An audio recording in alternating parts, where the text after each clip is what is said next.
ছোট্টা আপনার নবীর গায়ে এসে লেগেছে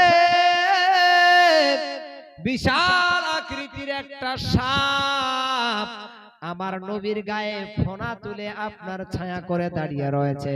বেরাদার কোন কিতাবের মধ্যে এটা বর্ণনা আছে যে জায়গাতে নবী বসেছিলেন উপরে এসে মেঘ থেমে গিয়েছিল, রৌদ্রের তাপটা ঢেকে গিয়েছিল। এইভাবে গিয়ে আমার নবী আবার বাড়িতে ফিরে আসলেন। এইভাবে করে কয়েকদিন কেটে গেল। যেহেতু একদিন আমার মুহাম্মদ আরবি গেছে, বাবারে আপনার এই ছেলে মেয়েদের সঙ্গে একদিন গেছে, পরের দিন যাওয়ার জন্য নবী আরজিয়া করেন নাই। একা একা আমার নবী আপনার ছোট্ট ছোট্ট কচি কচি পা দিয়ে ওই দিকে চলে গেছে যে দিক ভাই বোনেরা আপনার ছাগল ভেড়া চড়াতে গিয়েছে। আপনার হালিমা কোনো একটি কাজে ব্যতিব্যস্ত ছিল বাবা। এই কাজকর্মর ফাঁকে দেখতেছে আমার মুহাম্মদ আরবি ছেলে বাড়িতে নাই। আমি না চিন্তা পড়ে গেল, হায় রে হায়, আমার মুহাম্মদ আরবি ছেলে বাড়িতে নাই, আমার ছেলে মেয়েদের সঙ্গে যায়নি, তাহলে বাচ্চাটা কোথায় গেল, কোন দিকে গেল জানা নাই। আপনার হালিমা নিজের বাড়ির কাজ ফেলে দিয়ে আপনার কি বলছে গ্রাম থেকে বেরিয়ে একটা রাস্তাতে গেল, যেই জায়গার মধ্যে অনেকগুলো লোক বসে আছে, আপনার গল্প গুজব করতেছে। ওখানে যাবার পরে তিন দিকে তিনটা রাস্তা বেরিয়ে গেছে। হালিমা ওই জায়গার মধ্যে গিয়ে সেই লোকদেরকে জিজ্ঞাসা করে, ও আমার চাচারা, ও আমার প্রতিবেশীরা, আমি তোমাদের কাছে আমার মুহাম্মদ আরবি ছেলের সন্ধান চাইতেছি গো আমার প্রতিবেশী, বলো বলো আমার দুধের বাচ্চা মুহাম্মদকে তোমরা দেখেছো নাকি? দেখেছো তো? বলছে না, তোমার বাচ্চার কথা তো বলতে পারবো না। হালিমা আরো চিন্তা করলেন, হাই রে, নিজের বাচ্চা হয়তো হয়, পরের বাচ্চা কিছু হয়ে গেলে আমি নাকি কি কৈফিয়ত দিব, আব্দুল মুত্তালিবকে কি জবাব দেব? তখন হালিমা কি করলেন, মরুভূমি রাস্তা বালুগুলোতে আমার নবীর পায়ের রাখা খুঁজতে চেষ্টা করল। আর এত ওই দিন তাপ ছিল, এত লু বাতাস ছিল যে হালিমা সহ্য করতে পারছিল না। এই জন্য হালিমা আরো বেশি চিন্তা, না জানি আমার মুহাম্মদ আরবি বাচ্চা হয়তো এই রোদের তাপে হয়তো জ্বলে গেল। হালিমা বলছে, মরুর হাওয়া বল রে, লো হাওয়া তুই বল,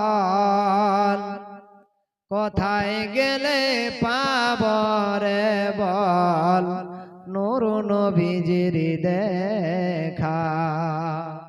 মরু রাস্তাকে বলছে, রাস্তা বল কোন দিক গেছে, মানুষ তো বলতে পারে, লো বাতাস তুমি বলো। এইভাবে করে আপনার ছন্দ পড়ছে আর হালিমা দৌড়াচ্ছে, মরুর হাওয়া বল রে, লো বাতাস তুই বল, কোথায় গেলে পাব রে মোর নূর নবীজির দেখা। এই বালিতে আঁকা ছিল আমার নবীর পায়ের রেখা, কোন বাপেরানে পথ ভুলিয়ে মিটাইল সেই রেখা রে, মিটাইল সেই রেখা। এই পথের পায়ের রেখা ছিল যত আঁকা, কোন প্রাণে পথ ভুলিয়ে মিটাইল সেই রাখা রে, মিটাইল সেই রেখা। মরুর হাওয়া বল রে, লো বাতাস তুই বল, কোথায় গেলে পাব রে বল, নূর নবীজির দেখা। আল্লাহুম্মা সাল্লি আলা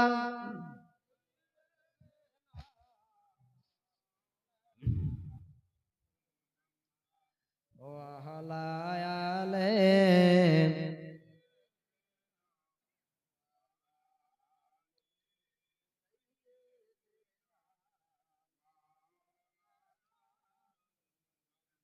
ও দুনিয়ার মানুষ, এইভাবে ছন্দ পড়তেছেন আর হালিমা মুহাম্মদে আরবি ছেলেকে খুঁজতে যে বাবা একটু রাস্তা এগিয়ে যেতে নাই, দেখতে পায় একটা উঁচু পাথরের উপরে আমার নবী মুস্তাফা গভীর ভাবে আপনার চিন্তাতে ডুবে আছে। আমার নবীর আবার কিসের এত চিন্তা?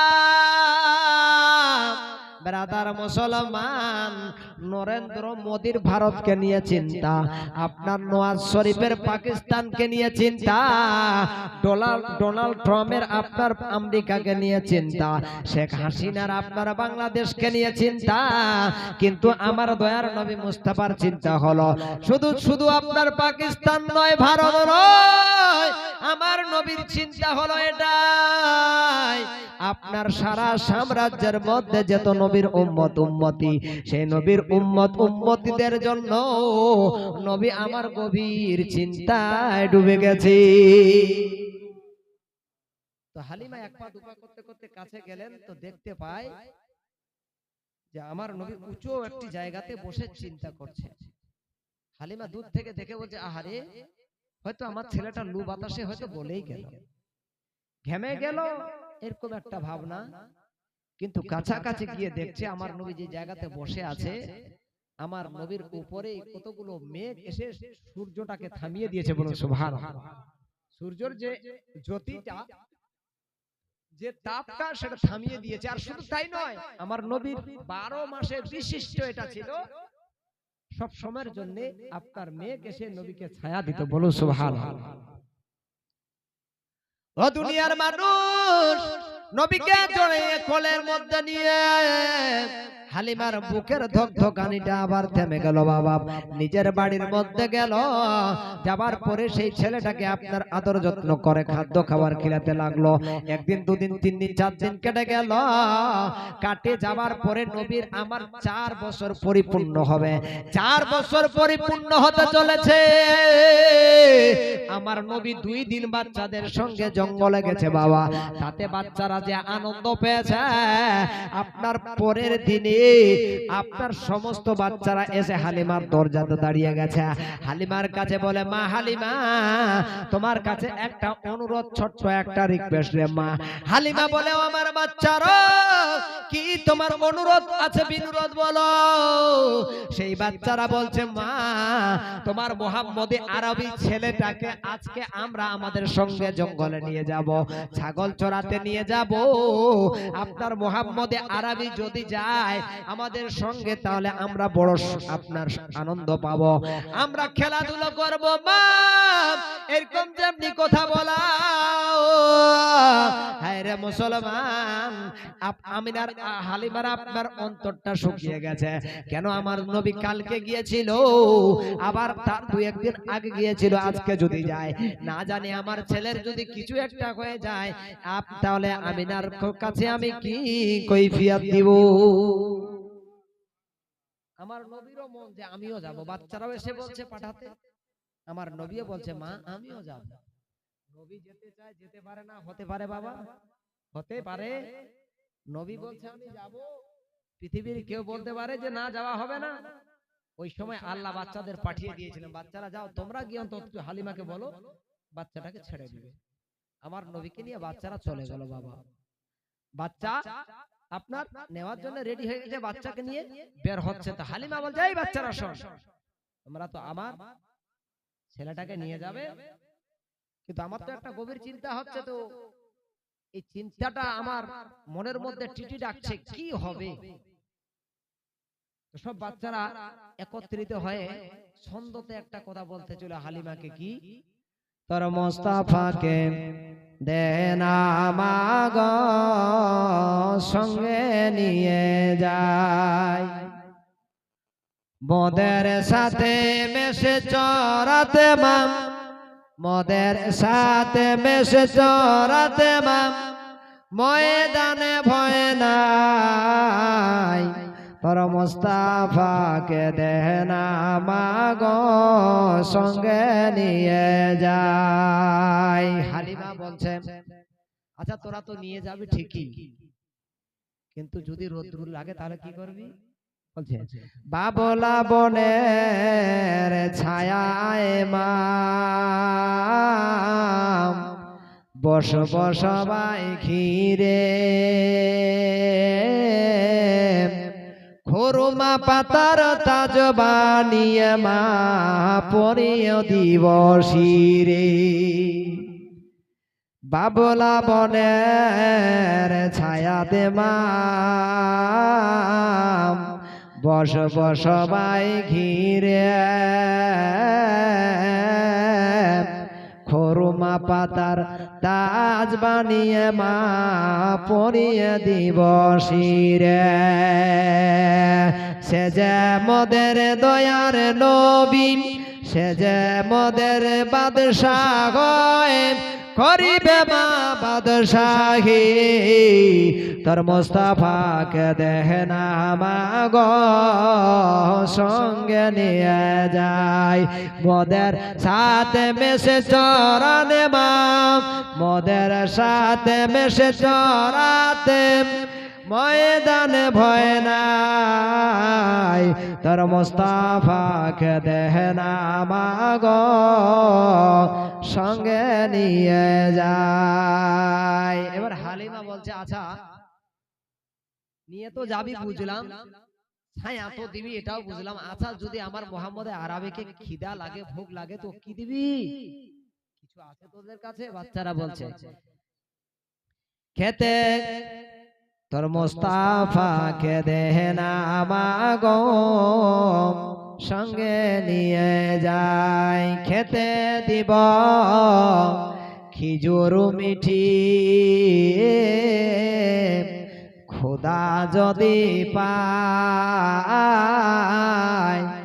দুম্বার দুধ দিব মাগো পাতার ঠঙ্গা। আরবে তখন প্রধান খাদ্য খিজুর ছিল বাবা, তখন খাদ্য ছিল কি খেজুর। আর যেহেতু খেজুর বাগানের ঝাড়ি ছাগল চড়াতে যাবে তো খেজুরটাই সহজ হবে, না পেড়ে নিলে অন্তত কুড়িয়ে পাওয়া যাবে, যথেষ্ট ভরসা বাচ্চাদের। খেতে দিব খেজুর মিঠি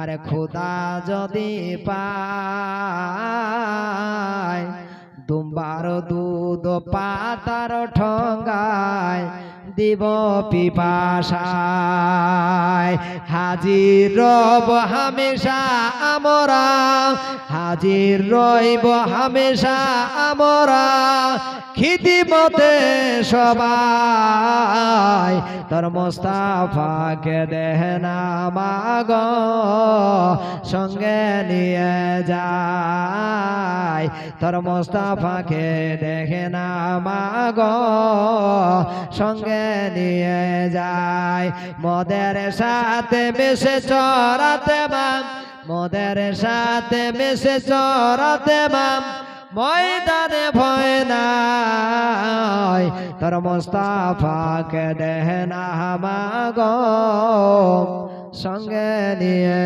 যায়। আল্লাহুম্মা সাল্লি আলা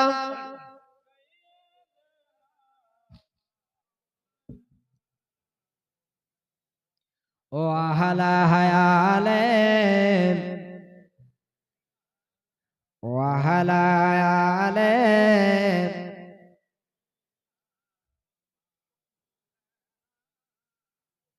ও ভুতনির যুবক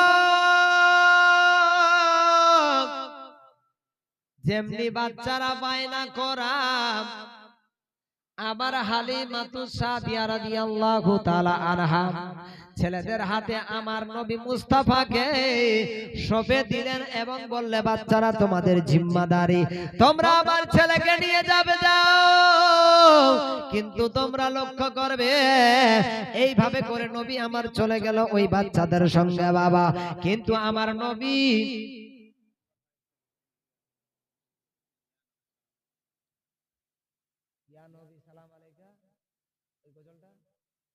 গজলটা ইনশাআল্লাহ কালকে শোনাবো, আজকে আর হলো না। দানের দিকে ঝোঁক দিছি। এটা কি দিল বকশিশ আমাকে না মসজিদে? কি বকশিশ কি? ওই গজলটা তো ওই গজলটা কালকে শোনাবো, আছে ভাই এখানে? সময় নিচ্ছি, কালকে শোনাবো, হবে না? কালকে শোনাবো।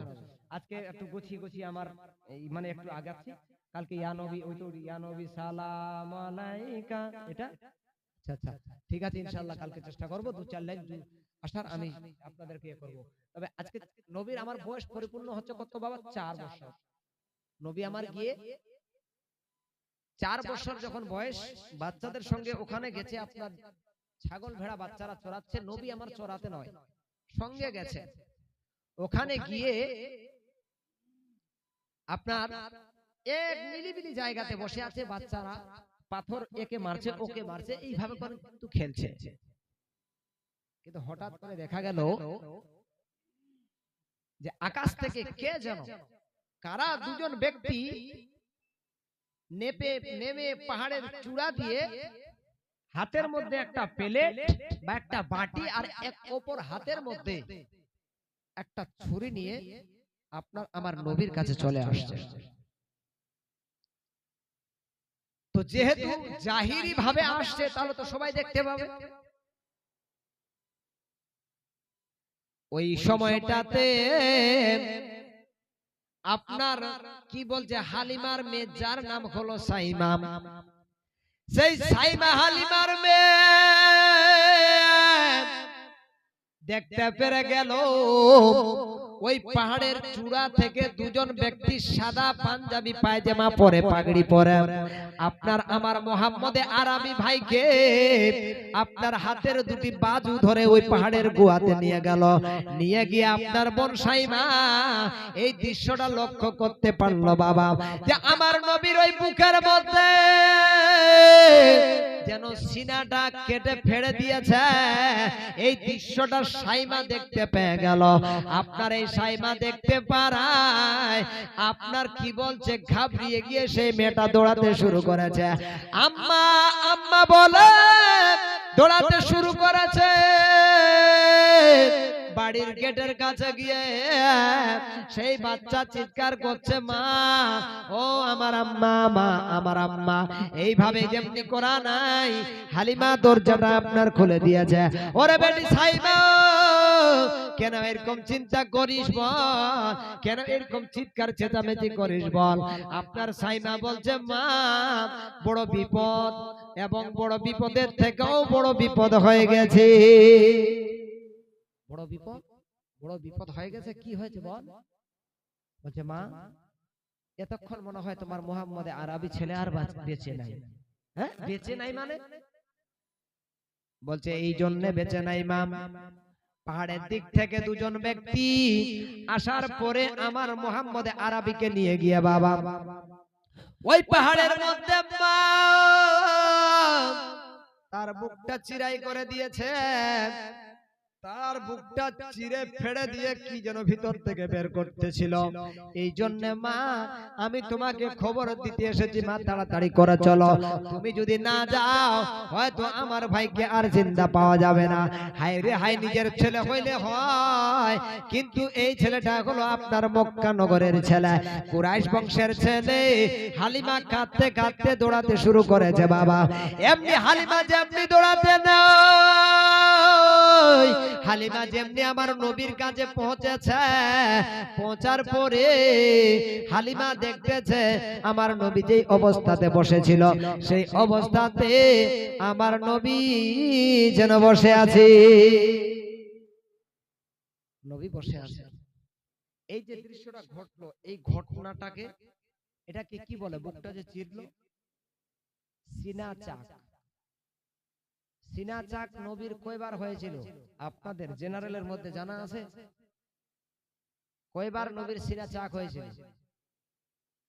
এটা যদি জানতে চান 4 জনের কাছে 4টা নবীর আশিক, 4টা প্রেমিকের কাছে আমি একটা করে কেবলমাত্র 1000 টাকা করে চাই, যে নবীর সিনা কবার ফাড়া হয়েছিল আর কবার নবীর যে হাড়টা ছিল কিংবা পিত্তস্থলটা ছিল সেটাকে ধোয়া হয়েছিল, পরিষ্কার করা হয়েছিল, কয়বার আমি বলবো। জানার বিষয় আছে না নাই? আছে না নাই? জানার বিষয় আছে। হবে না কেউ? 4 জন ব্যক্তি, 4 জন ব্যক্তি একটা করে 1000 টাকা। মা বোনদের দিক থেকে মা বোনেরা কালকে 15টা বস্তা সিমেন্ট দিয়েছে, আজকে মা বোনেরা আবার 15-20টা সিমেন্ট দিবে আমার বিশ্বাস। কারণ মায়েরা হলো মমতাময়ী, যে জায়গাতে জালসা হয় মা বোনেরাই বেশি বেশি এগিয়ে যায়, মা বোনেরাই বেশি উৎসাহ দেয়। আর এই মসজিদের যে মেজে আছে বা সিমেন্টের কাজটা আছে, আমার তো মনে হয় ভতিনীর মা বোনদের ধরবে না, বেটা ছেলেগুলো বাদই থাকবে। চাইলে আমার মা বোনেরা মেঝেটা কমপ্লিট করে দিতে পারবে। গতবারে দেখেন তো 50 ব্যাগ, কিন্তু মা বোনেরা মসজিদে যেতে পারে না, দেখতেও পারে না। মা সত্যি বলছি, মসজিদে গেলে একটু আফসোস লাগবে, যেহেতু আগের প্ল্যান অনুযায়ী আপনার মসজিদ ছিল, রাস্তা তখন হয়তো হয়নি বা নিচে ছিল, ওই সময় মনে হচ্ছিল যে মসজিদটা উঁচা, কিন্তু এখন আপনাদের রাস্তা যখন গ্রামের উঁচা হয়ে গেছে, এখন মসজিদটা নিচা হয়ে গেছে। এই নিচাটাকে উঁচা করার জন্য আমার মা বোনদের কাছে আমার বিশেষ অনুরোধ থাকবে, মা তোমরা মমতাময়ী, তোমরা খাতুনে জান্নাতের জাত, তোমরা হলে আসিয়া মারিয়ামের জাত, তোমরা সব পারবে। তোমাদের কাছে আমি এটাই রিকোয়েস্ট করব যে আমার প্রত্যেকটা মা বোন যারা এখানে ভতিনীর সব মা বোনদের কাছে অন্তত একটা দুটা করে সিমেন্টের বস্তা, যে মেজের কাজটা তোমাদের মাধ্যম দিয়ে হবে। মা তোমরা মসজিদে যাবে না ঠিকই, কিন্তু তুমি মেজের কাজটা করে দিলে তুমি না গেলে কি হবে, তোমার বাড়ি থেকে তোমার স্বামী যাবে, তোমার বাড়ি থেকে তোমার ছেলে যাবে, তোমার বাড়ি থেকে তোমার শ্বশুর, তোমার আব্বা যেতে পারে। এই জন্য আমার মা বোনদের কাছ থেকে আমার বিশেষ রিকোয়েস্ট থাকবে, যেহেতু এর আগের বার আপনার কি বলছে 50 বস্তা সিমেন্ট উঠেছে, এবার যদি 50 বস্তার উপরে যদি সিমেন্ট আমি না উঠাতে পারি, তো মেম্বার সাহেব বলবে যে এই মৌলবীর গোলা আছে, তোলা নাই। হ্যাঁ, মেম্বার সাহেব বলবে জীবনী শেষের পরের দিন যে মৌলবীর গোলা আছে, তোলা নাই, কালেকশন করতে পারেনি, সিমেন্ট উঠে 50-100টা বস্তা ও সিমেন্ট কালেকশন করতে পারেনি। মা আপনাদের এই সিমেন্টের বস্তার সঙ্গে আমার ইজ্জত লুকিয়ে আছে, আমার সম্মান লুকিয়ে আছে, আমার সম্মানটা বাঁচার জন্য একটা করে বস্তা প্রত্যেকটা মা বোন পারবেন না? একটা করে জানতো আমার বিশ্বাস। এই মেম্বার সাহেব আপনারা খাতা নিয়ে যান, দেখুন আপনার চেষ্টাটাই সব চেষ্টা, জানতো এই মৌলবী সাহেব আমার ভাই খুব কি বলছে মা বোনদের দিকে যেতে পারে আর লিখতেও খুব পারে। কালকে 15টা বস্তা হয়েছে, না জানি আজকেও 15টা হবে, কালকে যদি 30টা হয়ে থাকে আশা করা যায় আমার বাবা ভাইরা যারা বেটা ছেলে আছে উপরে দোতলার কাজ করবে, প্লাস্টারের কাজ করবে, এই মা বোনদের সিমেন্টটা দিয়ে যদি আপনার মেঝেটার কাজটা হয়ে যায়, মেঝে ধূস বালি দিয়ে যদি গিটি দিয়ে ঢালাইটা হয়ে যায়, মসজিদের সৌন্দর্যটা বৃদ্ধি পাবে যখন এই রাস্তা থেকে একটু উঁচা হবে, জানতো আমার বিশ্বাস। আচ্ছা এখানে 1000 করে টাকা চাইলাম, কোনো বাবা কোনো ভাই আছে লেখান?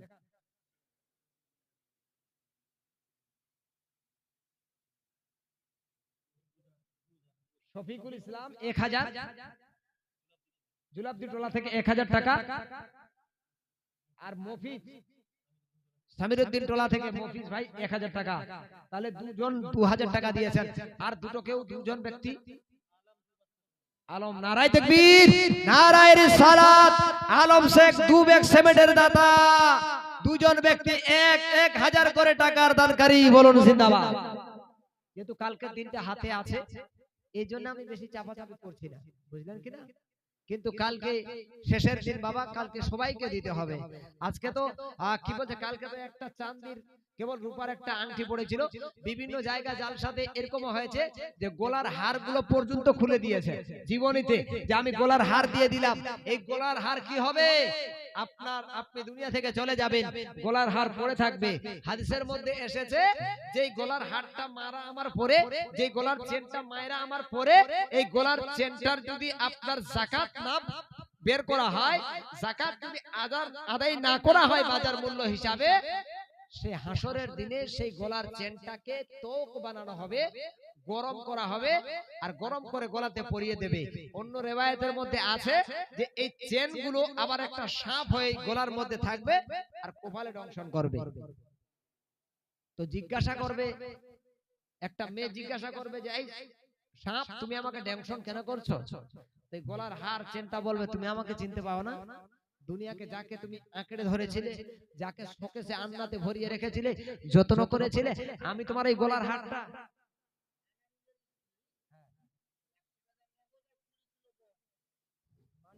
স্ত্রী 100 টাকা, মানারুলের স্ত্রী 100 টাকা আর নগদ আর 20 কিলো গম।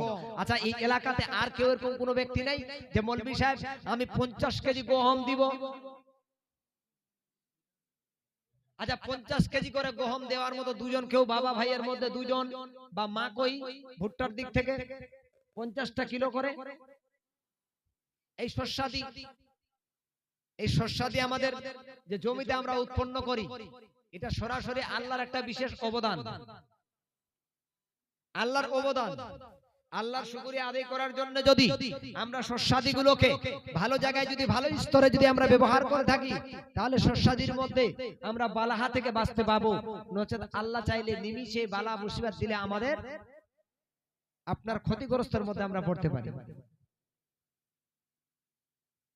ও দুনিয়ার মানুষ, আজকে আমাদের জমিতে, আজকে আমার বিঘার উপরে মাকই কিংবা গমের আমরা চাষ করি। বেলাল শেখ, এই গ্রামে বাড়ি বেলাল শেখ, 1 বস্তা সিমেন্ট দানকারী, বলুন জিন্দাবাদ। হবে না? মা বোনদের দিক থেকে লেখালেখি চালু হয়নি? মা বোনদের দিক থেকে নাকি ইমাম সাহেব বলেছে কঞ্জুস, মা বোন কঞ্জুস জিন্দাবাদ? ওটা এমনি আইরো করে বলেছে, মা রাগের কথা নেই। আমার মা বোনেরা খুব মন খুলে, মিঠুন শেখ 500 টাকা দানকারী, বলুন জিন্দাবাদ। নারায়ে তাকবীর, নারায়ে রিসালাত, নারায়ে হায়দারি। মিঠু শেখ 500 টাকা দানকারী, বলুন জিন্দাবাদ। আচ্ছা, দুজনের কাছে 50 কিলো করে আপনার কি বলছে মাকই কিংবা ভুট্টা, আর দুজনের কাছে 50 কিলো করে গম আমি দাবি করছি, চাইছি এই খোদার ঘর মসজিদকে নিয়ে, মসজিদের জন্য, যে মসজিদটা আপনার দেওয়া টাকা দিয়ে মসজিদ পরিপূর্ণ কাজ হবে, মসজিদ কমপ্লিট হবে। হাশরের দিনে আল্লাহ রাব্বুল আলামিন কিয়ামত যখন সংগঠিত হওয়ার সময় আসবে, আল্লাহ ইসরাফিল ফেরেশতাকে আপনার কি বলছে, মুহররমের চাঁদের 10 তারিখে ইসরাফিল ফেরেশতাকে বলবে, ইসরাফিল ফেরেশতা চলো সিঙ্গার মধ্যে ফুল লাগিয়ে দাও, বাঁশিটা ফুকিয়ে দাও। যখন বাঁশিটা ফুকিয়ে দিবে, দিনটা থাকবে শুক্রবারের দিন, 10ই মুহররম, ইয়াউমে আশুরার দিন। আপনার সিঙ্গাতে যেমনি ফু দেবে, সঙ্গে সঙ্গে যেরকম আমরা এই যে ঢালাই মিক্সচার মেশিনটা এখানে আছে, দুদিন ধরে ঘাড় ঘাড় ঘাড় ঘাড় করে আর মিক্সচার করছে, সেরকম পৃথিবীর সমস্ত ধন সম্পদ, বাড়ি গাড়ি, টাকা কড়ি, ঘর বাড়ি সব মিক্সচার হতে শুরু করবে, সব ফানা হয়ে যাবে। সমস্ত ফানা যখন হয়ে যাবে, হওয়ার পরেও নিষ্পত্তি ঘটেছে কি ঘটে নাই, এইটা ভেরিফাই করার জন্য আল্লাহ জিবরিলকে বলবে, জিবরিল চলে যাও পুরা কায়নাতে, সারা সাম্রাজ্য, সারা দুনিয়াতে তুমি ফের লাগিয়ে দাও, কোন এমন একটা জিনিস আছে যে এই জিনিসটা ইসরাফিল ফেরেশতার সিঙ্গার ফুরের আওয়াজ, ফুকের আওয়াজ পৌঁছায়নি। ও দুনিয়ার মানুষ,